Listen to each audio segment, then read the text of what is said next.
예, 반갑습니다. 우선 이 자리 만들어주신 벤처스퀘어, 그리고 게이밍 컴퍼니, 그리고 드림메이크 이렇게 감사드리고요. 예, 저는 그 랩텐션에서 대표이사직을 맡고 있는 조현주입니다. 오늘 이제 설명드리고자 하는 내용은요, 프로그램에 대한 얘기는 없어요. 네. 이제 여기 오신 분들 대부분 이제 이렇게 경영을 하시거나 임원직들, 이기 때문에 거기 가셔서 내용을 만들 것 같습니다. 여러분들 창업을 하고 내지는 이미 뭐 창업을 하신 지 오래되신 분들도 있겠고요. 이제 회사를 이렇게 경영하는 사람들, 보통 C급 사람들이라고 하죠. C 하면 이제 CEO, CFO, CTO 이런 C급 사람들. 이제 C급 사람들의 위치에서 이제 회사를 보통 시작을 하게 됩니다. 그리고 약 4명 정도가 제일 적정한 것 같아요. 물론 케이스 바이 케이스긴 한데요. 제가 보기에는 그래도 4명이 가장 적당한 것 같아요. 뭐 개발 담당, 그리고 뭐 그래픽 담당, 그리고 뭐 경영, 그리고 마케팅 뭐 이런 식으로 뭐 여러 가지가 있겠죠. 그렇게 4명이서 이제 회사를 차립니다. 그리고 회사를 운영을 해요. 여기까지는 좋아요. 그런데 누군가가 중간에 나가요. 뭐 예를 들어서 개발을 담당하던 사람이 나갔다. 그러면은 이제 개발을 담당할 수 있는 다른 임원들을 데리고 와야겠죠. 근데 이게 말처럼 쉽지 않아요. 이미 판이 다 짜져 있는 BOD에 또 다른 임원이 자기의 메꾸기에서 들어온다는 게 사실은 되게 어렵습니다. 그러다 보니까 결국에는 능력 있는 개발자를 채용을 하려고 하죠. 그리고 뭐 게임점이나 잡코리아나 이런 데를 뒤져보고 뭐 수소문을 하면서 프로그래머를 찾습니다. 그리고 나름 고급 인재라고 생각해서 뽑고 이제 진행을 했는데 결국에는 사기를 당하죠.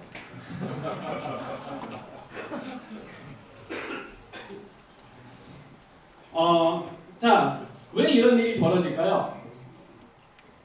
저는 이거에 대해서 저도 사실 정답은 정확히 몰라요. 저도 이 정답을 알았으면 과거에 게임 만들 때 대성공을 했겠죠. 그래서 저도 뭐 그동안에 쭉 해보면서 그리고 주변의 케이스들을 보면서 몇 가지 완벽하진 않지만 제 나름대로 얻은 힌트들을 여러분하고 좀 공유를 해보고자 합니다. 그래서 강연 제목을 좀 바꿔봤어요.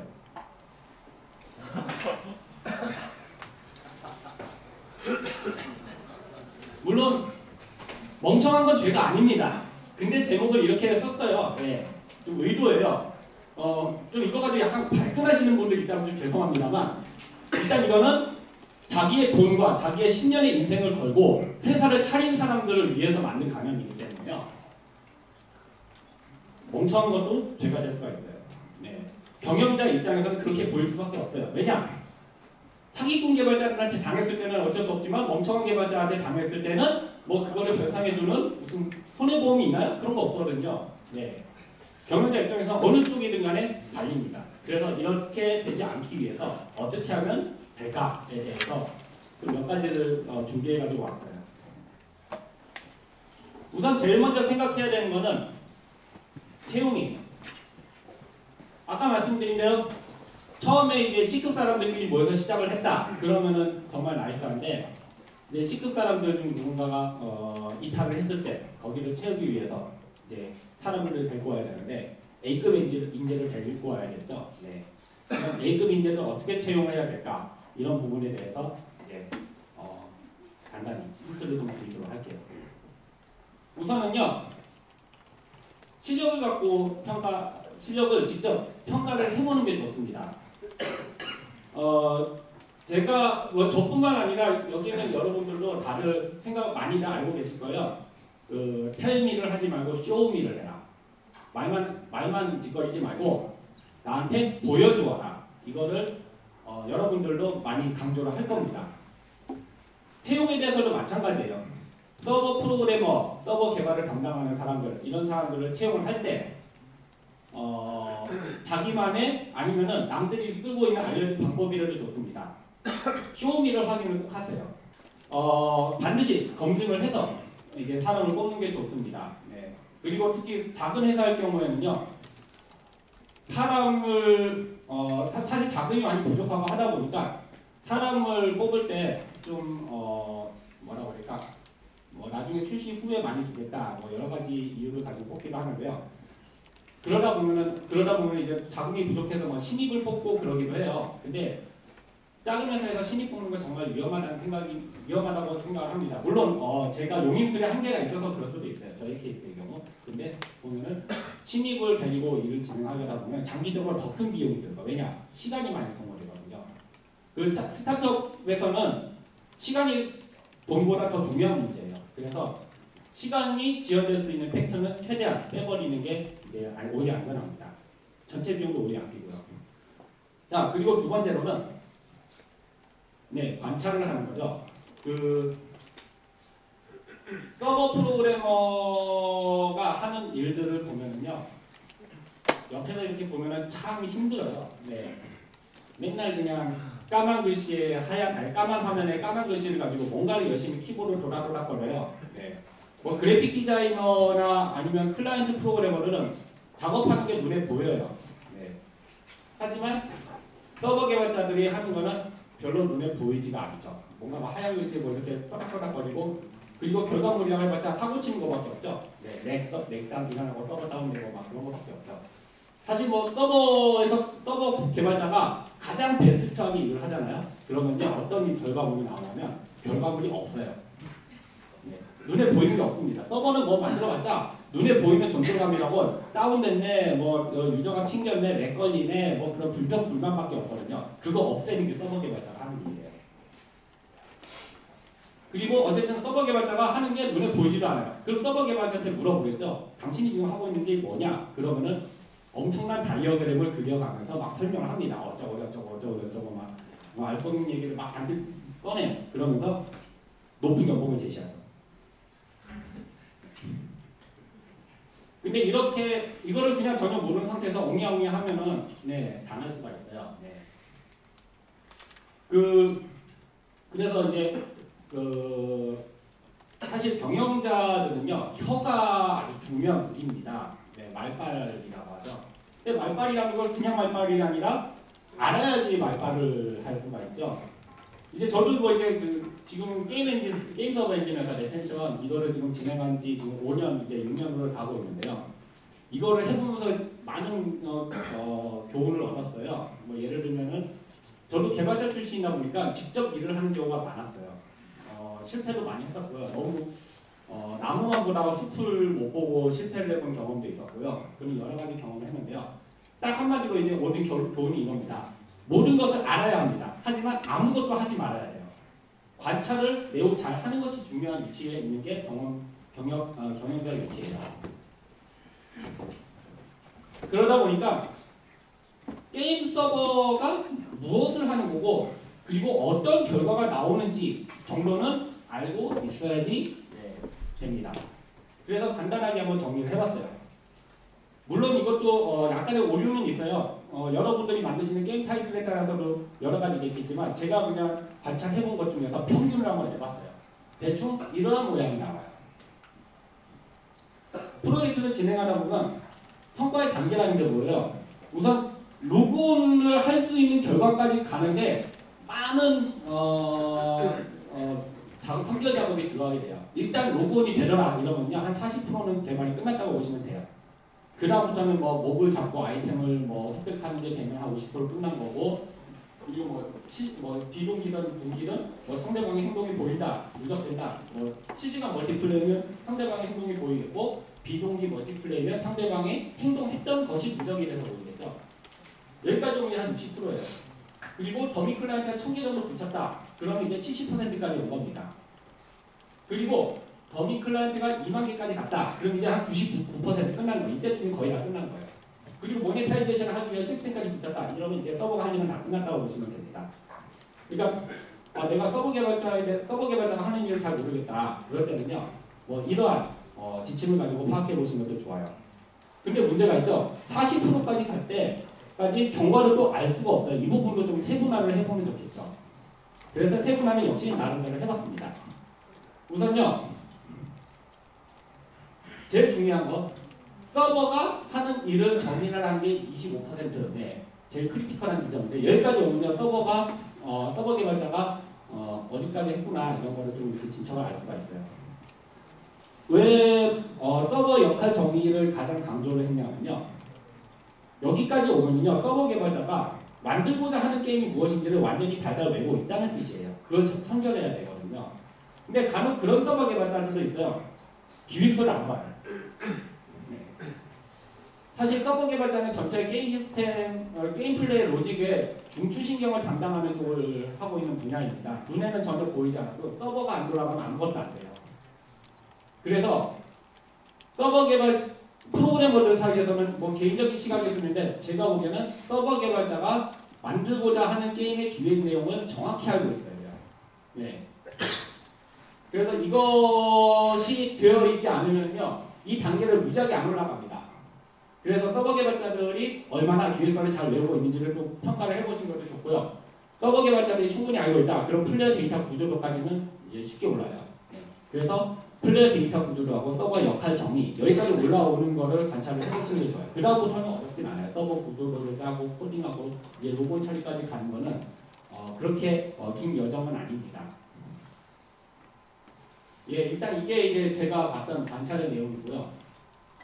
예, 다음으로는요, 솔루션을 이제 또 선택하는 과정이 있겠죠. 사실 이 솔루션 선택에 대해서는 임원들이 쉽게 결정할 수 있는 분야는 아니에요. 보통 이 솔루션 선택은 서버 개발을 담당하는 당사자들이 직접 결정하는 게 일반적입니다. 근데 자기도 나도 뭔가 알고 있는 게 있고 좀 말빨 좀 해주고 싶잖아요. 네, 그런 게 있기 때문에 간단하게 이제 몇 가지 가이드라인을 좀 말씀드릴게요. 우선 요새는 대세는 모바일이죠. 여기서 모바일 게임 말고 다른 거 만드시는 분 있으세요 혹시? 손 한번 들어보실 수 있으실까요? 완벽하게 모바일이네요. 예, 요새 모바일 게임의 경우는요, 비동기 멀티플레이하고 동기 멀티플레이 크게 두 가지로 구별돼요. 그냥 쉽게 말씀드려서 동기 멀티플레이는요, 다른 사람이 지금 플레이하고 있는 모습이 나한테 생중계되고 있으면 그게 동기 멀티플레이예요. 그리고 비동기 멀티플레이는 과거에 다른 사람이 플레이했던 게 나한테 보이면은 그게 비동기 멀티플레이입니다. 뭐 예를 들어서 뭐 고스트만 얘기하는 게 아니라요. 뭐 그래서 클래시 오브 클랜 같은 게임 보면은 과거에 어떤 놈이 나의 마을을 침범했다 그런 게 보이잖아요. 그런 것들도 이제 비동기 멀티플레이라고 말할 수 있어요. 자, 그러면은 비동기 멀티플레이냐 동기 멀티플레이냐에 따라 가지고 이제 솔루션의 선택이 이제 판가름 납니다. 일단 비동기 멀티플레이이면서요, 클라이언트에서 플레이를 판정하는 게임이다. 이렇게 만들면 이제 서버의 가능성이 되게 빨라요. 그리고 유지비가 절감이 되죠. 이러한 경우에는 이제 웹서버 기반으로 게임 서버를 만들면 돼요. 아마 게임 서버 개발자들이 내부에서 막 그 초기에 솔루션 선택 관련해서 얘기가 많을 거예요. 웹 기반으로 갈까 선택 기반으로 갈까 이런 얘기가 오가는데 이제 이런 얘기입니다. 네. 그리고 비동기 멀티플레이인데 대부분은 서버에서 플레이 판정을 한다. 그러니까 뭐 해킹을 좀 줄이기 위해서 아니면은 잠수함 패치 같은 거를 좀 하기 위해서. 잠수함 패치가 뭐냐면은 이제 앱스토어에다 올리지 않고 앱이 업데이트됐을 때 앱스토어에다가 재등록 심사를 거치지 않고 그냥 서버만 바꿔가지고 바로 그냥 게임의 컨텐츠가 바뀌게 만드는 게 이제 그냥 잠수함 패치라고 하게요. 네. 원래는 밀리니즈 모터 없이 패치하는 걸 잠수함 패치라고 얘기하는데 여기서는 쉽게 그냥 그렇게 표현했습니다. 그래서 서버에서 플레이 판정하는 거 많이 부어서 좀 앱에다가 등록을 하지 않고도 웹 게임을 업데이트할 수 있게 많이 하고 싶다. 그러한 경우이거나 아니면 동기 멀티플레이 이런 경우에는 이제 TCP나 UDP를 이용하는 소켓 기반 서버를 쓴다. 이렇게 보시면 되겠습니다. 네. 이런 식으로 이제 솔루션을 많이 선택을 하고 있고요. 근데 사실 이거는 선택 기준의 한 가지일 뿐이에요. 사실 진짜 중요한 거는요, 이런 것들입니다. 우선 선택하려고 하는 서버 개발의 솔루션이 얼마나 많은 커버리지를 극복했느냐. 그러니까 여러 가지 문제 상황들 있잖아요. 그러니까 단순히 동시 접속자만을 얘기하지 않아요. 얼마나 많은 나라에서, 얼마나 다양한 인터넷 환경에서, 얼마나 다양한 스마트폰에서 문제없이 작동하는지. 물론 문제는 없진 않아요. 문제가 생겼을 때 그거를 극복하는 과정을 얼마나 많이 거쳤는지 그거를 확인하는 게 필요하고요. 그리고 또 하나는 검증된 프로젝트 개수는 또 몇 개인가. 이것도 중요한 지표가 될 수 있어요. 어떤 엔진을 사용한 게임이 많으면 많을수록 그 게임에서 발생했던 문제점을 극복하는 기회가 그만큼 많았다는 얘기거든요. 그래서 검증된 프로젝트의 개수를 보시는 것도 좋습니다. 참고로 프라우드넷은 130개가 넘는 프로젝트가 쓰고 있어요. 그리고 솔루션 자체 개발로 자체 개발할 것인지 아니면 외부의 솔루션을 구입해서 쓸 것인지 그거를 또 검토를 해보시는 것도 좋습니다. 처음 아까 제가 말씀드렸겠지만 스타트업은 시간이 생명이에요. 비용보다 더 중요한 게 시간의 문제거든요. 그래서 솔루션을 만약에 자체 개발을 한다. 그러면은 장점과 단점이 공존을 해요. 어떤 장점이 있냐 하면 내부에서 문제가 생겼을 때 대체할 수 있는 인력이 있다는 거. 네. 그리고 순수하게 모든 비박 기술을 내부에서 다 가질 수 있기 때문에 회사가 장기적으로는 더 안정된 기술을 가진 회사로 평가를 받을 수가 있어요. 근데 단점이라면 시간이 많이 걸리죠. 특히 그 스타트업은 시간이 생명이고 그리고 솔루션 자체 개발을 하는데 들어가는 시간이 많아지면 솔루션 살 돈 아끼려다가 인건비 많이 들어가는 역사태가 일어날 수도 있죠. 물론 그렇다고 솔루션 내부에서 내부에서 개발하지 말라는 뜻은 아닙니다. 아까 말씀드렸던 장점이 장기적으로는 크게 또 상회를 해요. 그리고 또 하나는요. 솔루션을 만약에 선택을 할 때 고려해야 되는 게 그 솔루션 자체 품질도 중요하지만 그 솔루션을 제공하는 사람들의 스킬도 중요해요.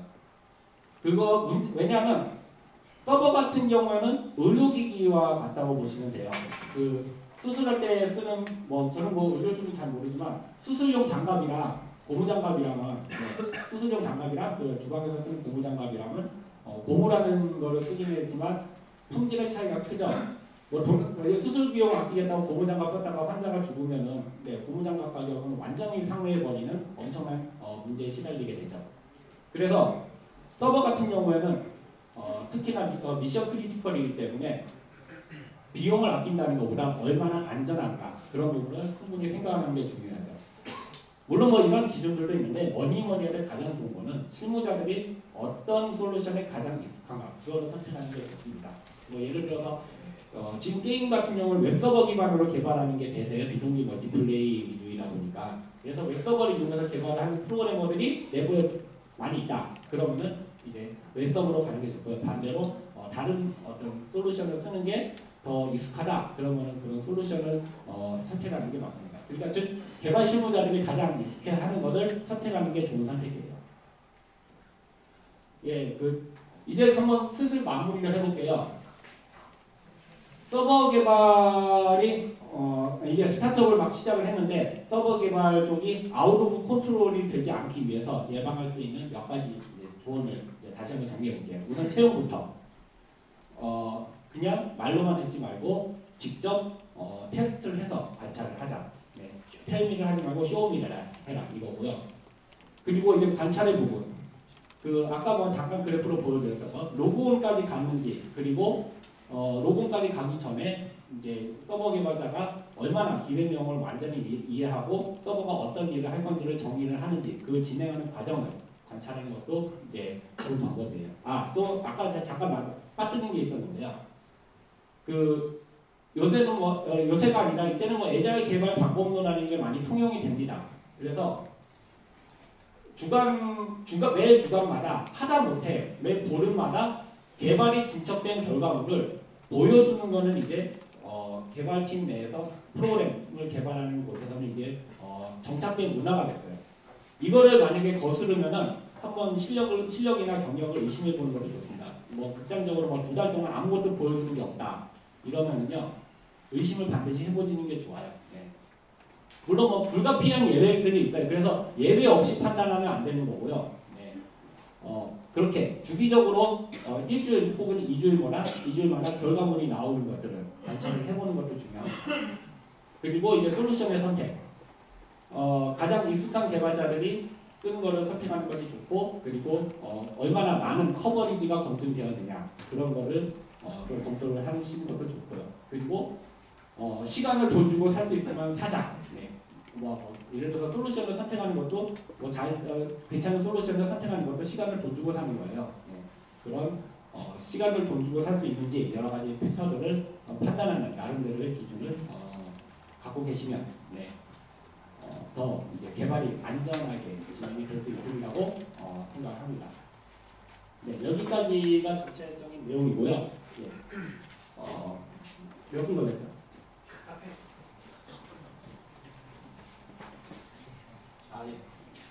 예, 여기까지가 저의 소소한 설명이었습니다. 감사합니다. 가장 중요한 얘기들을 타이트한 시간 내에 재밌게 해주셔서 정말 감사드리고요. 지금 저희가 시간이 많이 남았거든요. 혹시 질문 있으시면 이번에 많이 하실 수 있을 것 같습니다. 질문하실 분?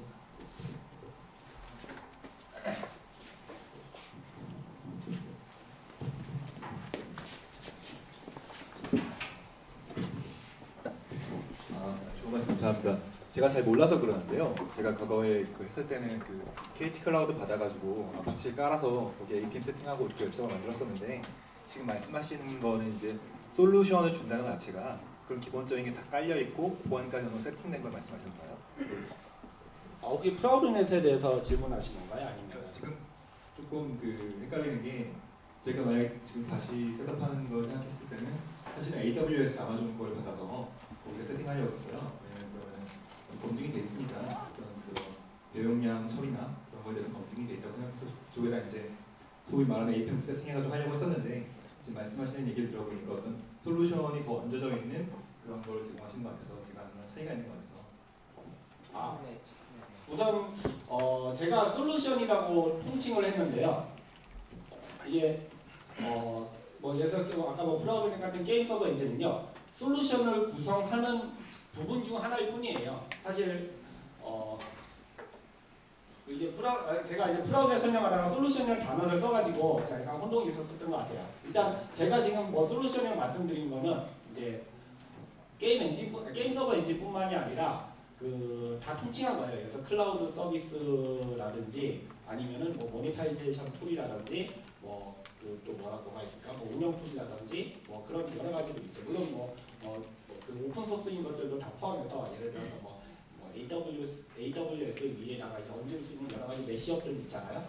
그런 메시업들을 다 통칭해가지고 그냥 솔루션이라고 이제 통칭을 한 거일 뿐이고요. 네, 이제 프라우드넷의 위치는요, 그 솔루션이라고 불리는 세트 중에서 이제 게임 서버 프로그램의 모듈에 들어가는 라이브러리.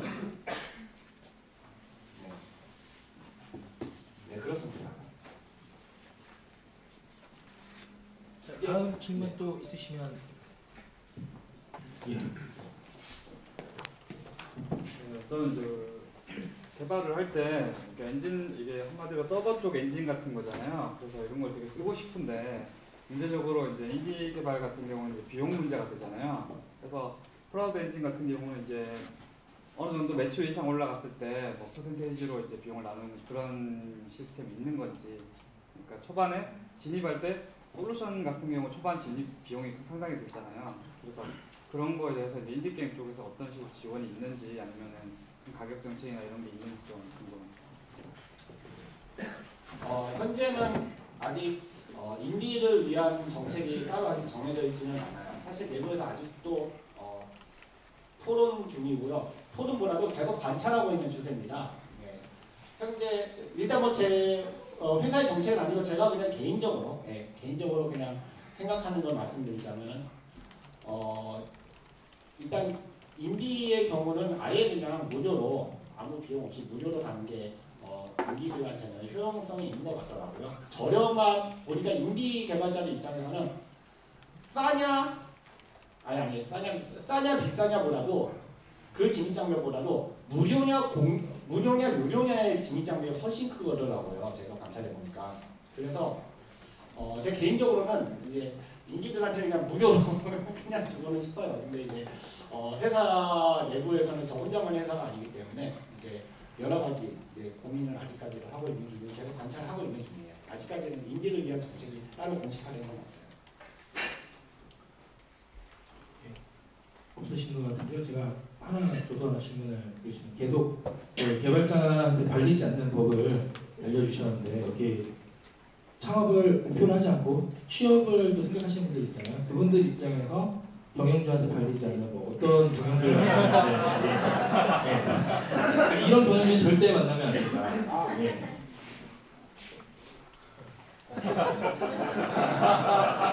사례를 좀 들려서 사실 제 상황이 이러하죠.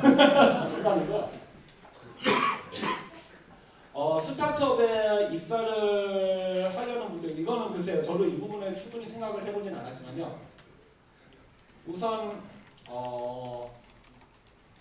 제가 만약에 스타트업을 고르는 입장이라면요, 이제 저도 뭐 스타트업을 거쳐본 사람이니까요. 제가 스타트업을 고르는 입장이면요, 미래만 약속하는 경영자는 그냥 피할 것 같아요. 네. 뭐 예를 들어 회사 잘 되면 매출 얼마 주겠다, 뭐 하겠다, 뭐 회사 잘 되면, 프로젝트 잘 되면 이런 거를 얘기 조건으로 다는 사람들이 있는데요. 일단 그거는 저는 기본적으로 피하고 싶습니다. 네, 그렇게 될 것 같고요. 그리고 일단 뭐라고 해야 될까, 뭐 회사에 지분을 주겠다, 뭐 내지는 뭐 매출에 얼마를 주겠다 이런 거보다도 그 깔끔하게 그냥 이렇게 급여 있죠. 급여 부분을 제일 신경을 써서 할 것 같아요. 그리고요, 또 뭐가 있나? 뭐 예를 들어가지고 뭐라고 할까? 자기가 만약에 실력 경험이 굉장히 많은 입장이다. 네, 굉장히 경험이 많은 입장이다. 경험이 많고 실력을 충분히 갖추었다 싶을 때는 스타트업에 들어갈 때는 뭐라 그럴까? 급여를 보고 들어가는 것보다는 좀 회사의 수익을 같이 안고 들어가는 위치가 될 것 같아요. 뭐 예를 들어가지고 급여를 대부분 희생을 하고 임원으로 들어간다든지 그런 식으로 할 것 같고요. 회사의 입장에서도 그게 차라리 편해요. 왜냐하면 임원으로 들어가면 노동법의 적용은 전혀 받지를 않아요. 네, 회사가 실적이 안 좋으면 무보수로 만들더라도 전혀 노동법의 보호를 받지 못하고 중간에 잘리더라도 노동법의 보호를 받지 못하기 때문에 노동부 가서 퇴직금 달라고도 못해요. 네. 그런 위치에 있지만 회사가 잘 될 때는 또 같이 엄청난 성공을 누릴 수가 있거든요. 경영진들은 회사가 어려울 때 제일 먼저 자기 살을 도려내는 위치예요. 하지만 회사가 잘 될 때는 제일 먼저 이익을 가져가는 권리가 있는 사람들이거든요. 내가 스타트업에 들어갈 때 어느 쪽에 들어갈 사람이 될 건지 그거를 판단을 하시고, 예. 내가 지금 이 회사를 들어가는 목적이 돈 때문이냐 아니면 비전 때문이냐 그걸 분명하게 정하고 그 기준을 갖고 들어가는 게 제일 좋을 것 같고요. 그리고 아무래도 좀 다양한 경험을 하는 게 좋아요. 만약에 신입의 경우는 큰 회사를 들어가는 것도 물론 좋긴 하지만 그래도 큰 회사가 뭐 힘들 때는 작은 회사를 들어가기도 하는데요. 돈을 많이 받겠다 이런 생각보다는요, 내가 얼마나 값진 경험을 할 수 있는 장소가 될 수 있느냐 그런 거를 생각을 해보는 게 좋습니다. 뭐 예를 들어가지고 스타트업들 같은 경우 좀 특이한 프로젝트를 하는 프로젝트들도 많아요. 그거를 가지고 의심하지 마시고 다 생각이 있거든요. 그 경영진들 왜냐면 경영하는 사람들은 절대 장난이 아니에요. 잘못되면 자기 갖고 그동안 벌어놓은 거 몇 년, 혹은 뭐 십몇 년 번 거 다 날아가는 게 경영자들이거든요. 그 사람들이 아이템 선택할 때 대충 생각하고 선택하는 거 아니에요. 그래서 딱 아이디어를 봤을 때 황당무계하다 그러면 좋은 거예요. 거기에 들어가서 하는 게 진짜 좋습니다. 이거는 제가 실제로 겪은 경험인데요. 제가 처음에 게임회사 들어갔을 때 97년에 병특으로 게임회사 들어갔을 때 그 회사에서 진짜 말도 안 되는 거 만들려고 했었거든요. 그 가상 공간에서 사람들이 즐겁게 놀 수 있는 그것도 3D 그래픽에서 실시간으로 만들겠다고 했었고 그거 가지고 정부 지원 받으려고 했더니 정부에서 말도 안 되는 프로젝트 한다고 드랍 시켜가지고 가가지고 막 항의한 적도 있었어요. 예, 막 그런 생쇼를 다 했었는데 그래서 뭐가 나왔냐? 98년 2월에 국내 최초 풀 3D MMORPG가 나왔어요. 그게 카페난이에요. 그리고 나서 그거 계속 어떤 일이 벌어졌냐? 국내에서는 말도 안 되는 프로젝트 한다고 정부 지원에서 떨어졌잖아요. 미국 스칼렛 캠퍼가 가지고 80억 끌어왔어요. 근데 그게 가능했던 거는 그때 그 경영을 했던 사장님이 꿈이 너무 컸고 무리한 거를 진행을 하셨거든요. 그리고 저는 병특이라서 어쩔 수 없이 하긴 했지만 결국 하고 났더니 그때 이제 보면 국내 남들 막 2프레임, 초당 2프레임밖에 안 나오는 2D MMORPG 하고 있는데 갑자기 60프레임짜리 풀 3D MMORPG가 나오니까 업계에서 충격을 먹었죠. 네. 그때 희열은 아직도 기억합니다. 그런 히스토리를 만들어낼 수가 있었어요. 그래서 처음 이제 스타트업을 가실 때는요, 그런 것들을 보시는 것도 좋아요. 네. 아 여기서 내가 얼마나 값진 성과를 낼 수 있다, 얼마나 유니크한 경험을 만들어낼 수 있느냐, 그것이 중요하다고 생각합니다. 그리고 아 나 그런 도전 싫어하면요 못하는 게임이 있어요. 그냥 IT 쪽 가는 게 나아요. 네, 훨씬 좀 많이. 네 이상입니다. 예, 지금까지 발표에 보내주신 PD님께 박수 부탁드리겠습니다.